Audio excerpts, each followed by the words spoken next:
వర్షాకాలంలో ఎండలు తగ్గినప్పుడు అందరూ సంతోషించడం జరుగుతుంది. కానీ ఆస్తమా రోగుల్లో అటాక్స్ వచ్చే అవకాశం ఎక్కువ. దీనికి ముఖ్య కారణము గాలిలో తేమ శాతం పెరగడము, మన ఇంట్లో మోల్డ్స్ అనే ఫంగస్ స్పోర్స్ ఎక్కువ కావడము, బయటకు వెళ్ళినప్పుడు పోలెన్స్ లాంటి ట్రిగ్గర్స్ సాంద్రత పెరగడం ద్వారా ఈ ఆస్తమా అటాక్స్ అనేది ఎక్కువ రావడం జరుగుతుంటుంది. సో మీరు ఆస్తమా బాధితులైనట్టయితే వర్షాకాలంలో మీకు ప్రిస్క్రైబ్ చేయబడినటువంటి ఇన్హేలర్స్ను రెగ్యులర్గా వాడుతూ ఉండాలి. కంట్రోలర్ ఇన్హేలర్స్ అంటాం, అంటే ఐసిఎస్ లాబా అంటారు. ఆ ఇన్హేలర్స్ను రెగ్యులర్గా వాడుతూ ఉండాలి.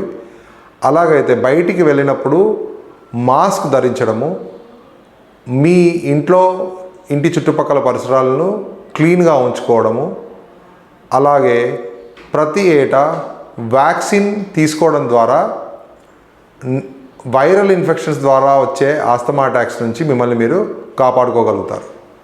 సిమ్టమ్స్ కనుక ఉధృతంగా ఉన్నట్టయితే, అంటే దగ్గు, ఆయాసము, తెమడ ఇలాంటి లక్షణాలు కనుక, దాంతోపాటు ఫీవర్ కనుక ఉన్నట్టయితే మీ దగ్గరలో ఉన్న పల్మనాలజిస్ట్ని సంప్రదించగలరు.